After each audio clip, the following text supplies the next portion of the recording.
আমাক আপোনালোকে সহায় কৰিলে বিশেষকৈ কোকৰাঝাৰত যেটো কেবিনেট বৈঠক অসম চৰকাৰৰ লৈছে এটোৰ কাৰণে আমি অসম চৰকাৰক ধন্যবাদ জনাওঁ কিন্তু এই কেবিনেটৰ লগতে একেলগে কিছুমান প্ৰগ্ৰাম মুখ্যমন্ত্ৰী ডাঙৰীয়া আৰু কৰিছে এই প্ৰগ্ৰাম বিলাকৰ বহুত তাৎপৰ্য আছে মূল কথাটো হৈছে কি দীঘলীয়া এটা বড় সংগ্ৰাম নিজৰ পৰিচয় অস্তিত্ব ৰক্ষাৰ কাৰণে হৈ গ'ল তাত বহুতখিনি ঘাত প্ৰতিঘাত সংঘাত হৈ গ'ল আৰু ইয়াৰ পিছত পুনৰ নিৰ্মাণৰ এটা সময় আহিছে এইখিনি সময়ত মুখ্যমন্ত্ৰী ডাঙৰীয়াই স্বয়ং আহি আমাৰ দতমাত থুলুংগাপুৰীত যি নেতাজনে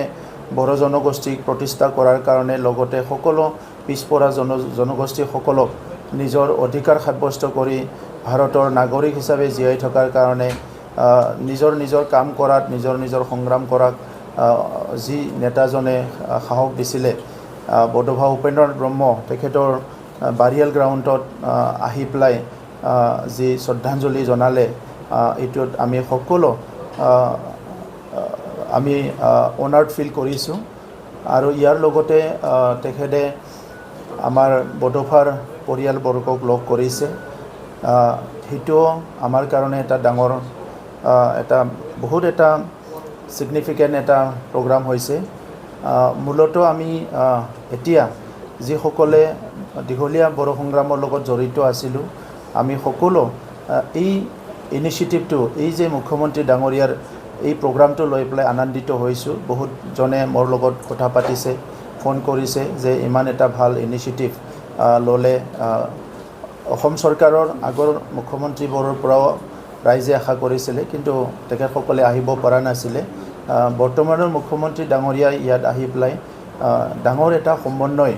আৰু যেটো আমাৰ এটা বিশ্বাসৰ এনাজৰি এটা বান্ধিবলৈ যেটো সক্ষম হৈছে ইয়াৰ কাৰণে তেখেতলৈ মই ধন্যবাদ জনাইছো ইয়াৰ পিছত আমি যোৱাকালিৰ দিনটোতে এডমিনিষ্ট্ৰেটিভ ষ্টাফ কলেজ আমাৰ বিটিআৰ চুক্তিৰ এটা দফা আছিলে হেতু যোৱাকালি বহুত আছে কিন্তু এই কেবিনেটৰ পৰা আশা নাই মানে আশা কৰা নাই বা এইটো ভিজিটত মুখ্যমন্ত্ৰীৰ পৰা সব আমাক লাগে বুলি আমি আশা কৰা নাই কাৰণ মুখ্যমন্ত্ৰী ডাঙৰীয়াই দায়িত্ব লোৱাৰ আগৰ সময়তো বড়োলেণ্ড অঞ্চলটো চাই আহিছে আৰু এতিয়াও বড়োলেণ্ড অঞ্চল বা বিভিন্ন কাৰ্বি আংলং ডিমা হাছাও ট্ৰাইবেল এৰিয়াবিলাক পিছপৰা অঞ্চলবিলাক তেখেতে খুব পজিটিভলি চাই আছে গতিকে ইয়াত যেটো এক্সপেক্টেশনৰ কথা কৈছে এক্সপেক্টেশনৰ কোনো সীমা নাই কিন্তু আজি বড়োলেণ্ডৰ যেটো উন্নয়ন হেতু এটা ডাইৰেকশ্যনত গৈ আছে আগৰ চৰকাৰৰ সময়ৰ যেটো লিগেসি আছিল কাউন্সিল গভৰ্নমেন্টৰ তাত মানে কোনো কামকাজ নাছিলে ওয়াৰ্ক কালচাৰ নাছিলে তো হেবিলাক আজি লাহে লাহে দূৰ হৈছে আৰু ইয়াতকৈ ডাঙৰ কথা যে বড়োলেণ্ডবাসীয়ে এতিয়া শান্তি আৰু নিৰাপদে আছে আপোনালোকে যদি চাই যোৱা 1.5 বছৰত আমাৰ এতিয়া যিখিনি মানে শান্তি আৰু নিৰাপদে আছে আগৰ সময়বিলাকত মানুহবিলাক কল্পনাই কৰিব পৰা নাছিলে এতিয়া যিখিনি হক মানুহ যদি খুদে তেখেত সকলে নিজে যি বহুত মানে এটা ডেমক্ৰেটিক এটা এক্সাৰসাইজৰ মাজত খুমাই আহিব পাৰিছে ওপেনলি কথা ক'ব পাৰিছে ক্ৰিটিসাইজ কৰিব পাৰিছে এই পৰিৱেশবিলাক আগতে নাছিলে আগৰ চৰকাৰৰ সময়ত যদি আপুনি কোনবা ক্ৰিটিসাইজ কৰে তাৰ অৱস্থা কি হৈছিল আপোনালোকে জানে ইভেন সাংবাদিককো বাদ দিয়া নাছিলে তো সেই কাৰণে এতিয়া যেটো আমাৰ টাৰ্গেট যেটো বা উদ্দেশ্য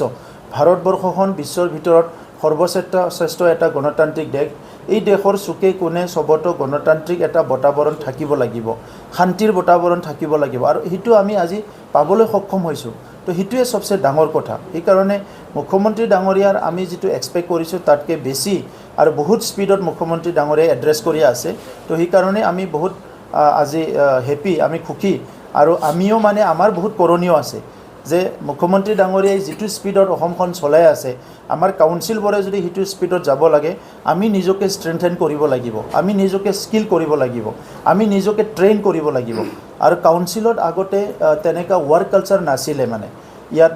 যিবিলাক বিষয়া আছিল তেখেত সকলো ইমান মানে স্পিডত কাম কৰা নাছিলে ইয়াত যিখিনি এমচিএল আগত আছিলে তেখেত সকলো খুব তেনেকুৱা স্পিডত কাম কৰা নাছিলে বহুত কথা গমে পোৱা নাছিলে কি সেন্ট্ৰাল ফ্লেগশিপ কি স্টেট ফ্লেগশিপ প্ৰগ্ৰাম চলি আছে কি চলি আছে এইবিলাক কোনো গমে পোৱা নাছিলে ইভেন আমি 1.5 বছৰত চালো আগৰ এওপি বিলাক যেটো এনুৱেল অপাৰেশন প্লান বনাইছিলে চৰকাৰে এটো মানে প্ৰত্যেক বছৰে ৰিপিট কৰি থাকা আছিল সেইবিলাক আমি এতিয়া ক্লিয়াৰ কৰিলোঁ খুটা কম্বলৰ ৰাজনীতি সম্পূৰ্ণভাৱে বন্ধ কৰি দিলোঁ 1.5 বছৰত আৰু ইয়াৰ কাৰণে অধিক টকা আমাৰ হাতত আছে যাৰ ফলত আমি এতিয়া স্কুল ৰিপেয়াৰিং কৰিব পাৰিছোঁ বেলেগ কাম কৰিব পাৰিছোঁ IASৰ কাৰণে 50 জন ল'ৰা ছোৱালী ফ্ৰী আমি গভৰ্ণমেণ্ট খৰচত দিল্লীলৈ পঠাব পাৰিছোঁ 50 জন ল'ৰা ছোৱালী IITৰ কাৰণে আমি কোচিং কৰাব পাৰিছোঁ আৰু 50 জন ল'ৰা ছোৱালী ফ্ৰী আমি পঢ়াব বিচাৰিছোঁ মেডিকেল মানে কোচিঙৰ কাৰণে সো স্কুল এডাপশ্যন প্ৰগ্ৰাম লৈছোঁ তেনেকুৱা বহুতখিনি প্ৰগ্ৰাম আজি হেণ্ডলুম মিছনত আমি 10 কোটি টকা যোৱা মানে AOPত দিছোঁ আৰু এইবাৰ AOPটো আমি 10 কোটি টকা হেণ্ডলুম মিছনত দিছোঁ যোৱা আমাৰ AOPত আমি 17 কোটি টকা পিক মিছনত দিছোঁ আৰু এইবাৰ মানে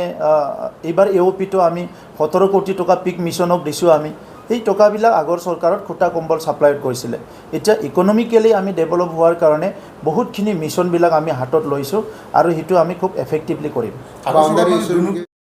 অসমৰো কিছুমান অফিচাৰ ইয়াত আহি পেলাই ট্ৰেইনিং ল'ব আৰু আমাৰ চৰকাৰৰ অফিচাৰসকলে ইয়াত কণ্টিনিউলি ট্ৰেইনিং ল'ব পাৰিব এই এডমিনিষ্ট্ৰেটিভ ষ্টাফ কলেজখনে আমাৰ এডমিনিষ্ট্ৰেট কৰাত আমাৰ যিখিনি গভৰ্ণমেণ্ট চলোৱাত আমাৰ অফিচাৰ বিষয়াবিলাকক যিটো ট্ৰেইনিং দিব লাগে ষ্টাফবিলাকক ইয়াত বহুতখিনি আমাক সহায় কৰিব এইটো এটা ডাঙৰ আমাৰ কাৰণে এচিভমেণ্ট আৰু যোৱাকালিৰ দিনটোতে আমাৰ 229 VCDC আমাৰ 420টা VCDC আছে কিন্তু বহুত VCDCৰ এতিয়ালৈকে অফিচ নাই 229 VCDCটো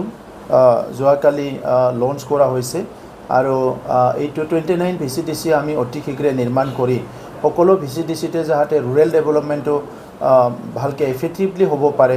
এই কামখিনি আমি আৰম্ভ কৰিম আৰু ইয়াৰ কাৰণে মই মুখ্যমন্ত্ৰী ডাঙৰীয়াক ধন্যবাদ জনাইছোঁ আৰু ইনফ্ৰাষ্ট্ৰাকচাৰ ডেভেলপমেণ্টৰ যিটো আমাৰ ফাণ্ড আমি পাইছোঁ অসম চৰকাৰৰ পৰা সেই ইনফ্ৰাষ্ট্ৰাকচাৰ ডেভেলপমেণ্ট ফাণ্ডৰ থ্ৰুৱেদি আমি সকলৰ কাৰণে এটা টাৱাৰ য'ত সকলো থাকিব পাৰিব আৰু MCLA সকলৰ কাৰণে এটা টাৱাৰ য'ত MCLA সকলৰ কাৰণে যোৱা 17 বছৰ 18 বছৰ এই আগৰ চৰকাৰৰ সময়ত মানে ইয়াত থাকাৰ কোনো সুবিধা বনাই দিয়া নাছিলে তো আমি সেইটো নিৰ্মাণ কৰিবলৈ গৈ আছোঁ ইয়াৰো যোৱাকালি অপেনিং প্ৰগ্ৰামটো আমাৰ মুখ্যমন্ত্ৰী ডাঙৰীয়াই কৰিছে আৰু কেবিনেটটো আপোনালোকে ইতিমধ্যে প্ৰচাৰ কৰিলে এই কেবিনেটত আমাৰ বহুতখিনি লাভ হৈছে বুলি ক'ব লাগিব আমাৰ যোৱাবাৰ আমি গুডউইল প্ৰজেক্টৰ ৰাস্তা নিৰ্মাণৰ কাৰণে যিখিনি ফাণ্ড পাইছিলোঁ এইবাৰো মুখ্যমন্ত্ৰী ডাঙৰীয়াই CM গুডউইল ফাণ্ড বুলি পেলাই আমাক পুনৰ সেম এমাউণ্ট মানে 500 crore ৰাস্তা নিৰ্মাণৰ কাৰণে ইয়াত ঘোষণা কৰি থৈ গৈছে আৰু ইয়াৰ লগতে বড়ো ভাষা বা বড়ো মিডিয়ামৰ কাৰণে বহুতখিনি ভাল এটা ডেভেলপমেণ্ট যোৱাকালিৰ দিনত 10খন কলেজ ইতিমধ্যে কেবিনেটে অনুমোদন দিছে প্ৰভিন্সিয়েলাইজ কৰাৰ কাৰণে আৰু ইয়াৰ লগতে যিখিনি ইয়াত আমাৰ লেকচাৰাৰ এপইণ্টমেণ্ট হ'ব সেইবিলাক আমাৰ বড়ো মিডিয়ামৰ শিক্ষক নিযুক্তি হ'ব এইটো ৰষ্টাৰৰ আউটাৰ পৰা বাহিৰত ৰাখি পেলাই এইটো এটা সুবিধা কৰি দিয়াৰ কাৰণে মুখ্যমন্ত্ৰী ডাঙৰীয়াই যোৱাকালি আমাৰ লগত আলোচনা হোৱাত এইখিনি কথা ঘোষণা কৰিছে আৰু যিটো আমাৰ 11-12 বড়ো মিডিয়ামত এইটো আপগ্ৰেড হ'ব আমাৰ এইটো দীৰ্ঘদিন বড়ো সাহিত্য সভাৰ এটা দাবী আছিল বড়ো এপছুৰ এটা দাবী আছিলে এইখিনি আমাৰ কাৰণে বহুত ডাঙৰ এটা achievement student day Bodofa Upendranath ব্ৰহ্মৰ যিটো জন্মদিন সেইটো আমি বহুত বছৰ স্কিম আছে এই ৱাটাৰ স্কিমে পানী দিবলৈ পৰা নাই তেনেকুৱা কিমান স্কিম চাব আপুনি খুটা কম্বলটো আপুনি যদি কয় যে মই চেষ্টা কৰিম মানে কেইদিনমান পিছত আপোনালোকক সব প্ৰভাইড কৰিম কাৰণ ডাটা আমাৰ ৰেডি হৈ গৈছে এজন ঠিকাদাৰে 100 কোটিতকৈ বেছি আঁঠুৱা কম্বল ছাপ্লাইৰ বিল পাব লগা আছে কুল মিলাই প্ৰায় 300-400 কোটি টকাৰ কমসে কম 300 কোটি টকাৰ আঁঠুৱা ছাতি আপোনাৰ কম্বল তেনেকুৱা স্প্ৰে মেচিন তেনেকুৱা ছাপ্লাইৰ পইচা বিল দিব লগা আছে সো ভাবি লওক আপুনি 300 কোটি টকাৰ যদি আঁঠুৱা আমব্ৰেলা ছাতি কিনিব লাগে কিমান ছাতি পাব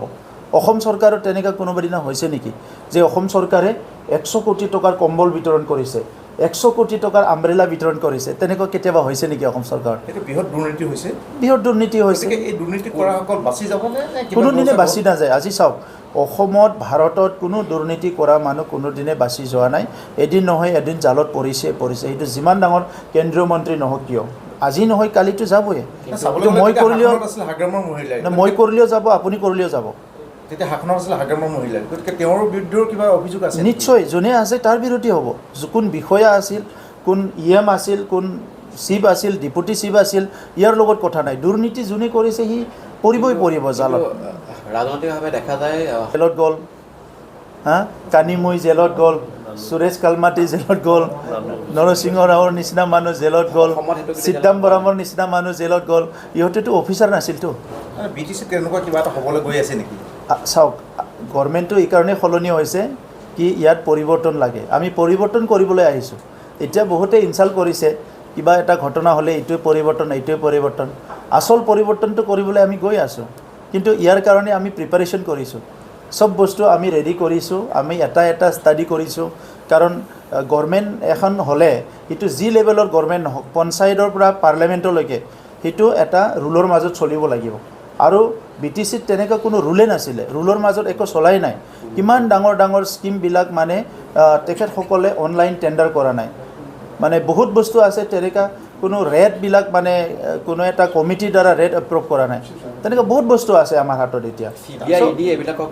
বহুত শ্বৰ্টলি ইয়াৰ কিছুমান মানে ফলাফল দেখিবলৈ পাব পৌৰসভা ৰাজ্যৰ পৌৰসভা এলেকাত দিকো দিব পাৰোঁ চবকো দিব পাৰোঁ ৰৌবালি এবাৰ জালত